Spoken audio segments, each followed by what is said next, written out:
Bapak, Ibu, Saudara-saudara terkasih, Opa, Oma, Suster, masih kalau ditanya, masihkah kita ingat dengan peristiwa baptis kita?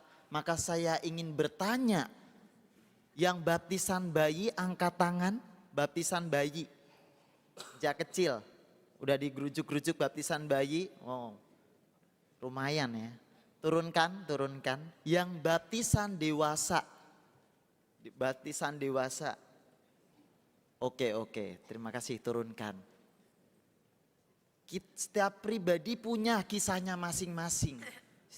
Misalnya berkaitan mengenai pembaptisan. Kalau waktu kecil mungkin kita tidak ingat lagi peristiwanya, tetapi mungkin kalau saya kan yang saya ingat memang bukan pembaptisannya. Biasanya yang saya ingat kalau baptisan bayi, saya termasuk baptisan bayi, kemudian yang saya ingat adalah ketika menerima komuni pertama. Itu yang saya ingat. Karena prosesnya super tidak mudah. Apa aja Romo, harus ikut pelajaran yang pertama. Kemudian waktu itu harus sakramen tobat. Kemudian waktu itu juga ada yang namanya challenge ya, kayak tantangan gitu, bagaimana setiap pribadi yang ingin menerima komuni pertama harus mengumpulkan persembahan, dilatih untuk mempersembahkan melalui uang sakunya sendiri, nggak boleh pakai duit orang tua kemudian diberikannya. Maka saya ingat sekali prosesnya panjang, terus pada akhirnya bisa menerima tubuh Kristus atau komuni pertama.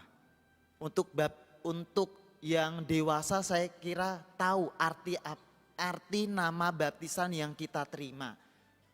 Bagaimana sejarahnya, kemudian namanya, maknanya apa? Karena nama adalah doa. Kalau kita ada pepatah mengatakan nama adalah doa dari orang tua. Mau jadi seperti apa anak ini nantinya. Maka saya mempersiapkan juga melihat sebetulnya saya itu mencari nama baptisnya Romo Tunjung dan juga Romo Romanus. Dan artinya apa? Saya coba untuk menyamakan dengan karakternya seperti apa.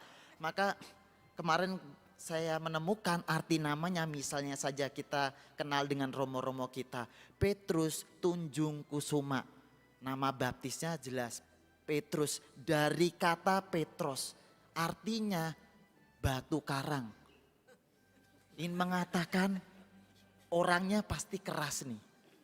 Sangat suka yang namanya prinsip-prinsip ajaran-ajaran gereja. Maka perubahan di dalam dirinya sangat keras. Maka kalau ngomongin liturgi, sekarang kan jadi jadi pendamping liturgi. Maka seperti kelihatan suasananya Roma sekali. Itulah, maka dia adalah seorang fundamentalis soal prinsip-prinsip gereja. Tapi itu Romo Tunjung. Tapi kalau Romo Romanus itu dari katanya sendiri Romanus, orang Roma. Kalau Bapak Ibu belum pernah lihat orang Roma seperti apa, lihat Romo Romanus. Seperti apa wajahnya, walaupun dia dari Sumatera, walaupun dia juga keturunan sedikit ada Jawanya, tetapi dia juga, nah saya itu bingung dengan Romo Romanus.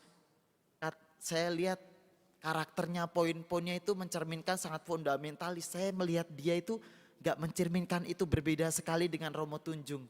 Tetapi saya melihat ada sukacita juga yang dipancarkan. Nah pertanyaannya bagi kita, masihkah ingat kita dengan makna nama baptis kita? Kalau nggak ingat, ini waktu yang tepat untuk kita mencari informasinya. Tanya aja ke ChatGPT, apa sih arti namanya? Kalau betul-betul kesulitan, tanya ke Google, ke ChatGPT, apa sih peristiwanya dan gimana sih pribadinya? Maka tanya, itu yang pertama. Pertanyaan yang kedua yang akan membuat kita juga bertanya juga mengenai pembaptisan adalah pertanyaannya seperti ini. Kenapa kita harus dibaptis? Pertanyaannya, kenapa enggak? Ya sudah, hidup berjalan saja. Pertanyaannya, kenapa kita harus dibaptis? Salah satu jawaban, jadi bisa dijelaskan secara sejarah dan sebagainya. Tetapi menurut saya adalah salah satu jawabannya adalah kita sebagai manusia kecenderungannya adalah berdosa. Natur kita berdosa. Gimana Romo kok bisa kok kecenderungan kita berdosa? Bisa dicek. Kalau di dalam kehidupan kita misalnya saja, yang namanya marah-marah itu nggak usah dilatih. Kita mudah untuk marah-marah. Gosipin orang nggak usah dilatih, itu udah natur kita. Seru kalau udah kumpul-kumpul itu, gosip itu seru banget. Natur kita. Dan juga keserakahan, hidup nyaman dan sebagainya. Mungkin kecenderungan kita untuk berdosa. Kalau berbuat baik, berbagi, tidak marah, sabar, bijaksana, semakin toleransi, jujur, itu perlu dilatih. Maka sering ada ungkapan seperti ini, dosa itu mengikuti, kadang-kadang mengikuti dompet kita. Kadang-kadang kalau dompet kita tipis, maka dosanya biasanya rajin berdoa tuh. Tapi kalau kita udah punya banyak duit, maka pilihan-pilihan untuk berdosa itu sangat kreatif.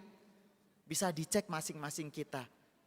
Gimana kalau kita pegang duit banyak, yang dulunya cuma dalam arti mencurinya dikit, sekarang bisa mencuri yang lebih banyak. Apalagi dengan jabatan kita. Maka dosa betul-betul menjadi natur kita. Maka kita dikenalkan oleh pribadi, yaitu Yesus Kristus. Seperti apa sih dia? Nah, pertanyaannya adalah, apakah kita hari ini sudah mengenal Tuhan Yesus Kristus di dalam kehidupan kita? Nah, maka menjadi tamparan buat kita semua juga.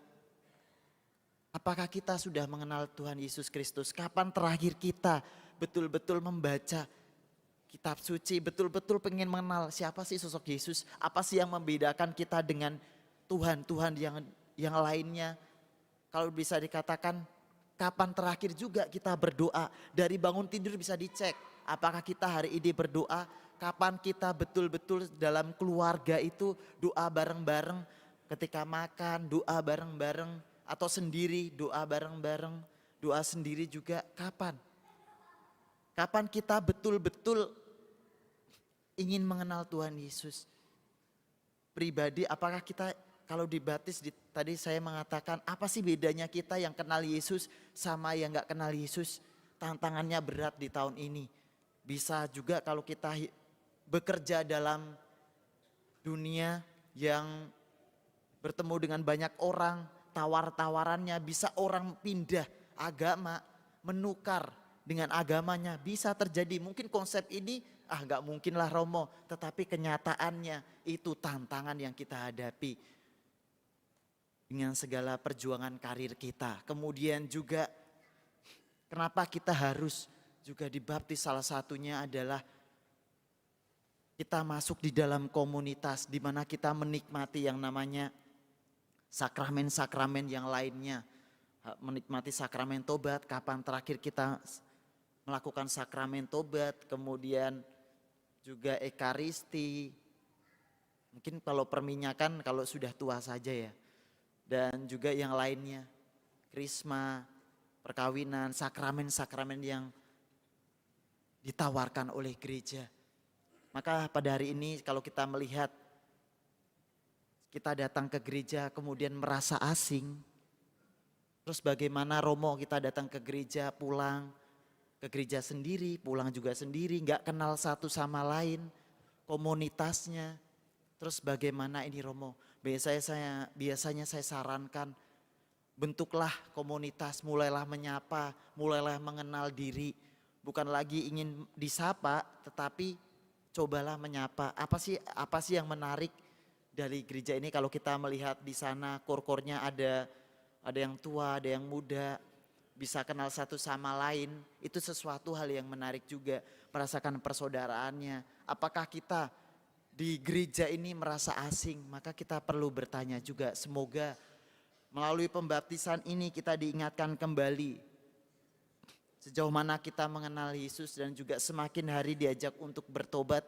Kalau kita melihat sehingga pada akhirnya terdengar suara dari surga yang mengatakan, inilah putraku yang terkasih, kepadanya lah aku berkenan. Di tengah kekecewaan hidup kita, datanglah kepada Tuhan. Datang jujur kepadanya dan mohon rahmat. Semoga setiap pergulatan kita memiliki maknanya. Dan juga pada hari ini kita diajak bagaimana komunitas kita.